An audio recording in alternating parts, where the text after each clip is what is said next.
So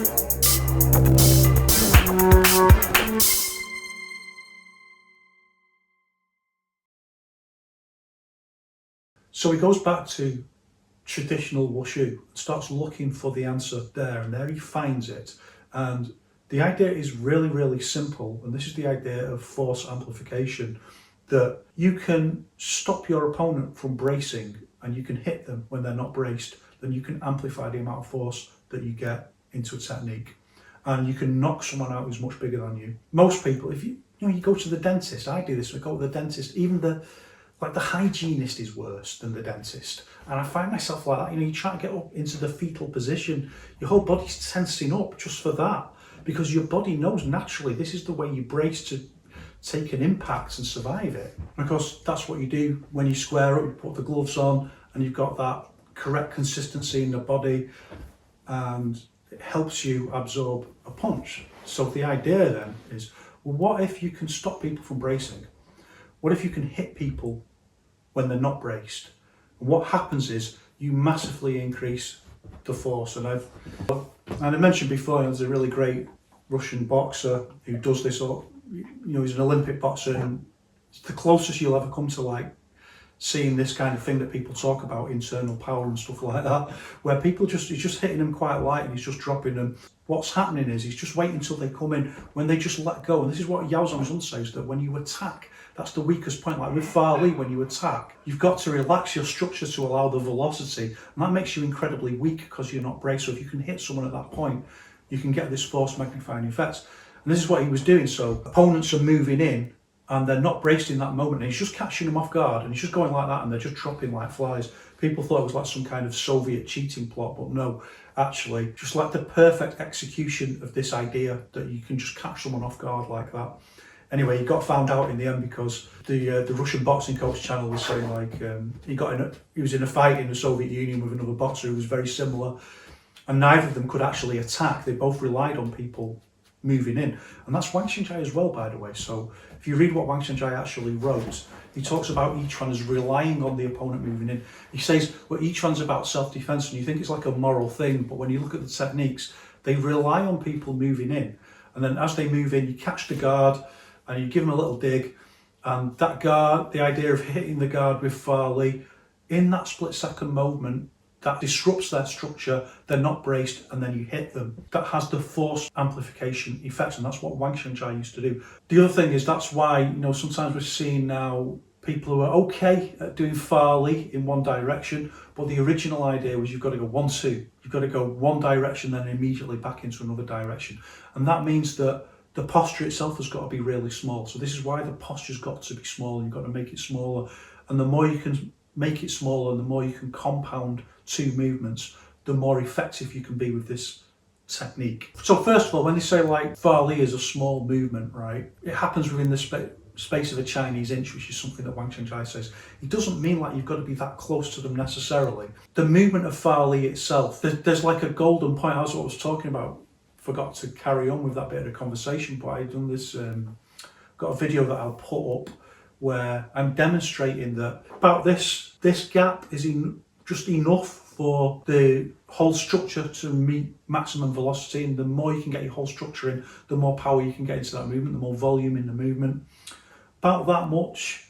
And if you start making it less and less, and I can do it, I can do it on the bag, I go smaller and smaller. And as I go smaller and smaller with the gap, you see you can't get the same power. You need that space for the velocity to reach its maximum point. The more you go smaller and smaller, the more you've got to then start relying on brace Fa Li instead of gap Fa Li. So you've got to start compounding these two movements. So at a more advanced level, and I've got tons of stuff filmed demonstrating this, by the way, where actually the highest level that we want in each one is compound Fa Li, where you hit very fast and then you brace and then you kind of carry on with the push, but you get it very, very fast like that. And that's how you get the really dramatic effects of pushing people, or in most cases anyway. So the other thing about Fa Li and unbalancing people is that actually if people are, like balance is very delicate, and if people aren't in a very strong position and you just give them a dig, you don't even need Fa Li. Just good structure and just hit them right, you'll send them flying. See, that's what I do most of the time, because actually Fa Li is too dangerous to do in sparring most of the cases, because to reach maximum velocity in that space, you've got to do it full power. And that's not what you want to be doing in sparring most of the time, hitting people full power like that. Do that on the bag, or when you need to do it in an actual fight or competition. You don't really do that in sparring. So usually if I ping someone and they go flying, it's not because I've really used Farley. It's because my structure's in the correct consistency that I would do Farley, but I've just pinged them when they're off balance. And so having that mindset, sometimes it's just chance, but sometimes it's just like it's drilled in the way you want to be in relation to your opponent in terms of where they're off balance. And that also is a kind of force magnification effect. So that also plays a role in Wang Xiangzhai's thinking, like positioning yourself relative to your opponent to again magnify. This time not through disrupting their structure, but just through the way that they're off balance. But anyway, the idea is like within this space, you've got a very short amount of time, and it's got to be timed with the set of the posture as well, which also means it's got to be quite a compact movement. And you want to move them in one direction, and then you need to immediately stop and then change back and hit them. And Wang Xiangzhai says, this is the essence of each one. If you can get this, this is the absolute perfect essence of each one. It's astonishing because like most people have no idea what Wang Xiangzhai actually taught. Even though he wrote really quite a lot, quite interesting, people have no idea that he talks about this stuff or he explained this stuff. So your Farley and your structural movement have got to be so good that you can move someone one way and then immediately change back and hit them in that moment. So you infect their structure with a short explosive movement and then you hit them. That hit is easier to do when they're moving in, usually anyway. Or if they're stood there, you can move in and you can hit their guard. But if they're moving in, they give you a little bit of their energy.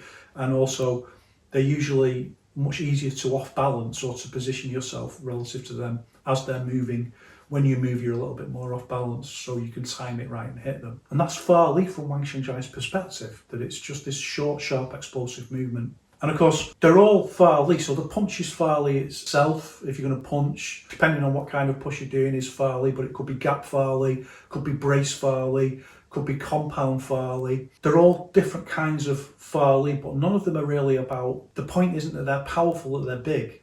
The point is that they are short, sharp, explosive, kinetic force movements, and some of them are quite light. So if you're just moving someone's guard, that's quite a light. It's not going to, if you do that on the side of their head, it's not going to knock them out or anything like that. And this is also one of the reasons why it can work against people who are stronger than you. And you see that all the time. You see it in Chen Tai Chi, people doing push hands and stuff like that, where people are really strong, because you actually don't need to move them. It's not.